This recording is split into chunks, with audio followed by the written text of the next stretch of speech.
Hey guys, welcome back to Life Up Education TV. Today is another episode of ASK Natsune Show, and actually I'm a little bit bummed out because I took like 2 videos, so together probably like 20 minutes worth of content, and both are gone, so I'm just like a little bit bummed out, but don't worry, I'm gonna move forward, right? Okay, so my first one today goes, I learned to survive rather than be a victim. And I wanted to pick this tweet up to highlight it because I think this is so important, right? Like, you have only 2 options, like either to dwell on whatever unfairness happened to you or moving forward. And the right thing is always hard thing to do, which is move forward. Is always hard thing to do. Like, it takes more strength, right? Like, not dwelling, not being eaten up by the emotion, the scars created. So I think it's very important, and I think it comes down to the mindset. Like, it comes down to your willingness to manage your mind. So regardless of the hardships and adversities that happen to you, like, you have to be always willing to move forward, right? So yeah, I wanted to pick this up. Okay, so the next one. Everybody think but actually this is just a concept that I wanted to talk about. I just kept like reading on as if these are tweets. Like, sometimes I would just like plug in some of the concept that I want to talk about, and then this is one of those times, and I just started reading. I thought it was one of the tweet, but it wasn't. Anyway, so the concept that I wanted to talk about is like how subconsciously we always judge each other. Like, when you see someone popping up, like when you even see a little bit of a sign of a success on someone else, like, probably your first reaction is very skeptical about that person, or you judge someone and you think you're better than that person. I think this is kind of common, subconscious reaction for everyone that's insecure. And I think, to be completely honest with you, I think I have been guilty of that myself as well sometimes. But lately I've been trying to change that, and also I think lately I am changing for better. And the way I think about it now is empathy, like deploying the empathy, and also celebrating rather judging. Like, it does feel uncomfortable sometimes when you are like, your life 120%, and you know how hard you're working, and sometimes it could be hard when you are doing everything you can do 120% all the time, but you see other people succeeding faster than you do, and right, like it's easier to fall into that like emotional drain, and kind of, I don't know, like it's easier to be emotional at that time, and then it's triggering, it's attempting for you to come to the conclusion to say, oh shit, like you want to defend, like it's part of the defend mechanism, like you want to make sure that you worse, so you start saying like, well, I mean, at least like I'm more successful than they are in my mind, right? Like, and I get it, but I think the better approach for this is, I mean, for that matter, like, it doesn't matter if they're succeeding or if they're even failing. Like, for that matter, I think people do this because we're insecure. We always want to make sure that we worth more than other people, like part of the defense mechanism. But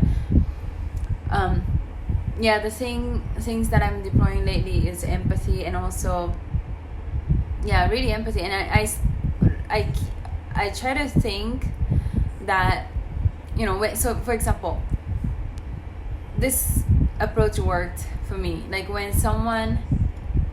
you start thinking that you want to judge someone, like, think about their life is just as hard as your life is. Like, you're working really hard, right? And then they're doing their best too. You're doing your best, and they're doing their best too. And think about the fact that they also have parents, they also have people that they care about, that are important to them.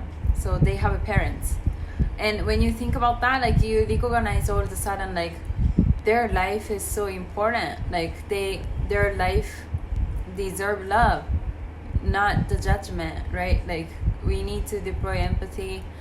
Let's not judge each other, but instead let's like celebrate each other for our existence. Like, and I think the conversation is much more healthy, and it's just good. Like it feels good, you know.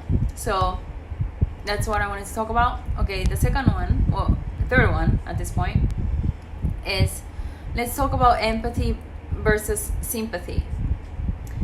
And there's a difference between empathy and sympathy. Empathy is a situation where you can, when someone comes to you, they're hurting. And empathy is a way to show them affection by showing them that you understand the pain. Like you know what that feels for them, right? Because you've been through that also yourself. Versus sympathy is a situation you recognize that the other person is in pain, so it's more like a cognitive recognition, but you don't necessarily have the emotional understanding for that pain. So you brain-wise you recognize it, you understand it, but heart-wise you are still distanced. Like you don't recognize the same pain, you can't relate to the person, the subject, a person of a subject in this matter. And I think that's why, like I guess empathy, I use the word empathy a lot, because you know, vulnerability, like being completely honest, you know, being completely vulnerable to someone, opening up to someone, allow people to connect, right? Like not feeling you're not alone, allow you to connect with someone else, right? And then I think when you deploy, like I'm not saying that one way or another is bad. I mean, you need to use different method depending on the situation. So you need both empathy and sympathy. But I think when someone is hurting, it's easier to give them empathy for the instant effect, like for the instant connection. Like it's better to give them the empathy and let them know that they're not alone, and I can understand your pain, you know. But yeah, so I just wanted to make some definition here because I use the word a lot. Okay, the next one. When you use criticism as a fuel to grow beyond the current you, instead of self-sabotaging yourself over it.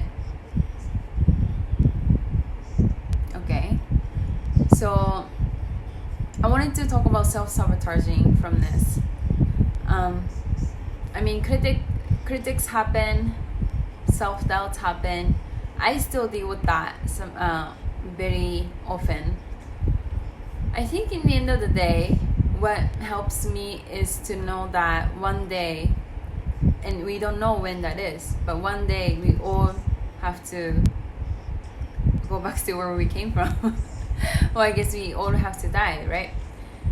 And every time I think about that, it gives me courage. Like every time I think about that, like, wow, I really don't have anything to lose, because I don't know, I mean, I'm YOLO, like I'm only here once, and right, like it's just practical that you do everything in an earlier age.